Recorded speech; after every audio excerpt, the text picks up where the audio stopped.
Gareth Southgate is without a doubt one of England's most successful managers, statistically. That is my first sentence on this channel in 6 months. But no, seriously, he is. Only 3 other managers who's managed more than 1 game for the country has a higher win percentage than him, and only 1 has a better record in international tournaments. Hint, that's the dude that won the World Cup. I believe, and I still believe, that his criticism back in 2018 and 2021 was largely over the top, and sometimes reeked of entitlement. But everything he's done since that Euros final loss to Italy has been underwhelming, sometimes even diabolical. And this Euros is no different, with his side literally scraping past minor nations just to get to the quarterfinals. It's safe to say he's currently the luckiest man in Germany right now. So let's talk about it.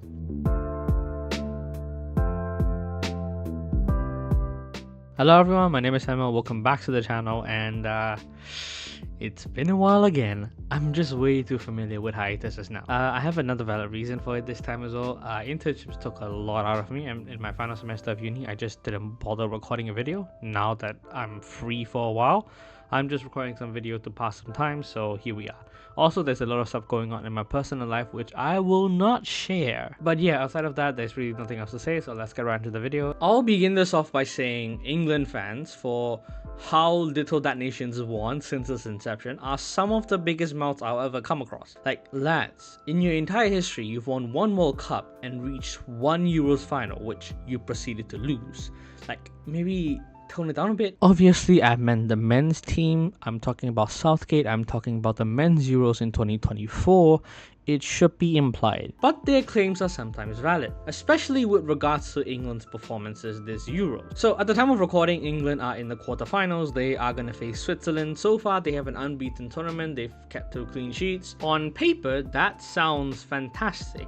But trust me, it is not at all. In the first game against Serbia, England got an early goal through Jude Bellingham and proceeded to sit back for 70 minutes against Serbia. Like, sure, kudos for keeping them out. They do have some striking talent, but this is a team that's come into this tournament on very iffy form and ended up with 1 goal in 3 games. Point being, a slightly better nation and England would have been toast, just like they were in the very next game against Denmark. It started off like last game. England took an early lead, this time through Harry Kane, and proceeded to sit back. But in doing so, England handed the entire momentum of the game over to Denmark, and what proceeded was 30 minutes of Danish domination. England just could not get out their own penalty box. Everything looked so disjointed. It's like the 11 players out on the field have never played together, did not know who they were, did not know which position each other played, and are just 11 men they just plucked out from the streets of Romania or some shit. Actually, those 11 men would have done better than the England 11 on the pitch on that day. And honestly, Denmark should have done better. The win was there for the taking. They just needed to be a little more calm in the final third. But alas, England held on for a draw, secured qualification to the round of 16, and their last game would be against Slovenia, which, and I mean no disrespect, are a minnow nation. I know, a bit rich calling a nation a minnow nation, considering my country is ranked in the 150s, but 57th of the world is a minnow nation compared to England. England essentially have a get out of jail free card at this point. A lot of things they've tried this tournament haven't worked to varying degrees, which I will get to in a bit, but this is the time to try to conjure up a plan B, try something new, maybe give some of the players on the bench that haven't had that much game time, who could make a difference, somebody like Mainu or Palmer or Anthony Gordon or Ollie Watkins, a chance and see what they can do on the pitch and test the limits of the 26-man squad. But did he do it? You already know the answer. No, of course not. Fielded the same team and it resulted in the same shit. A 0-0 draw against Slovenia to end the group stages. They did end up topping the group. Congratulations, you topped the group that you were supposed to be top on. You topped the group that is the opposite of the group of death. What more could we expect from you, eh? That bad sarcasm aside, we are into knockout football now, and you know what they say. It's a clean slate for everybody, and Southgate's pragmatism might come in handy. They trailed Slovakia by the 25th minute. Ultimately, they did get through to the quarterfinals, but barring Kobbie Mainoo, a literal teenager with less than 5 England caps, and Ivan Toney, who came on the final minute of stoppage time before extra time, nobody really looked up for it. Their next opponent will be against Switzerland, a team England are also expected to beat. Hi everyone, Samuel from the future here.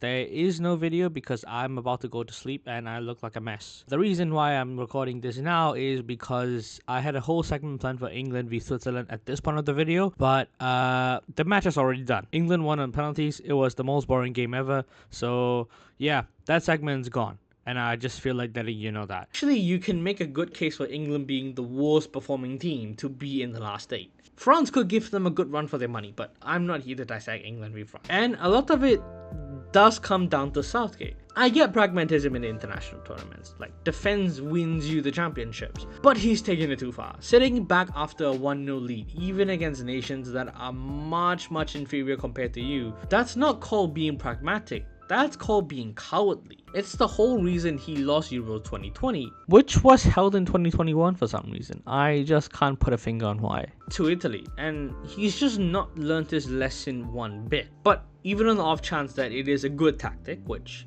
it isn't, the squad he selected is not fit for purpose to the style of play that he wants to play. Now, let's go back to this graphic, the one against Denmark that I showed you a little earlier. Let's look at the right hand side after England took the lead. Phil Foden is essentially on the same line as the left back. Kane and Bellingham, just honorary centre back. Who's the outlet on the break? There's nobody. Saka's the furthest forward and he's barely outside the penalty box. So after England get a lead, even if they want to sit back and counter, there's nobody in that 11 that can do the counter bit. So they just end up sitting back. The worst part is England have 2 players who can do that outlet role to a very good degree. One of them is Raheem Sterling, who used to be a part of England's squads and was one of England's best performers in Southgate's earlier tournament. And more importantly, Marcus Rashford, who is without a doubt the most explosive winger in the country right now. Swap him for Foden, play Foden somebody else, and it wouldn't be as bad because you know he's gonna be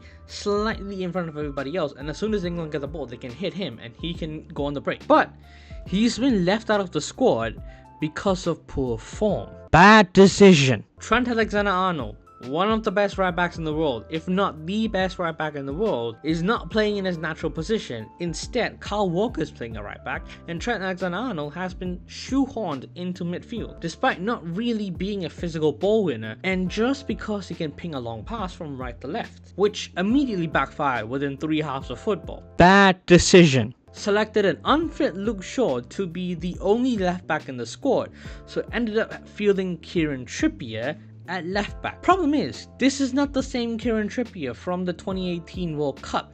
The guy's lost his legs. He's crippled. He doesn't use his left foot at all. So essentially, England's entire left side is completely limited compared to what they can do when they have an actual left back, say a Tyrick Mitchell there.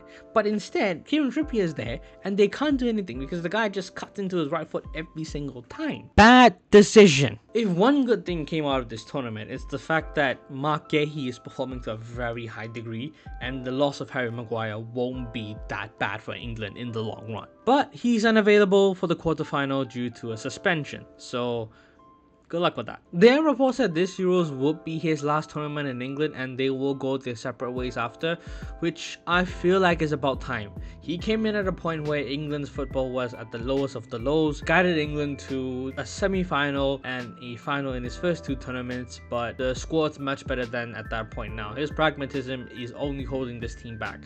It's time to part ways and get in a manager who can better utilize the resources at hand. And that's it for the video. Thank you all for watching, and yes, I do need a haircut. It's been a while since I got one and it's getting very long and it's very annoying, but that's not the point of this outro. Yeah, this is my first video in 6 months, so I do feel a bit rusty recording it. Some of my facial expressions and some of my tones are very off compared to what they should be, but I gotta restart somewhere, right? Plus, I've not really been watching football as much as I used to over the last 6 months, so this is kind of like getting back into it. I've been watching a lot more cricket and F1, and honestly, when your teams are doing well in those sports compared to what mine is in this sport, you would do the same thing. But that's besides the point. I don't want to drag this video on further, so yes, thank you all for watching. If you like this type of content and want to see more, hopefully I can make more videos, do subscribe, turn on the post notifications, all that good stuff.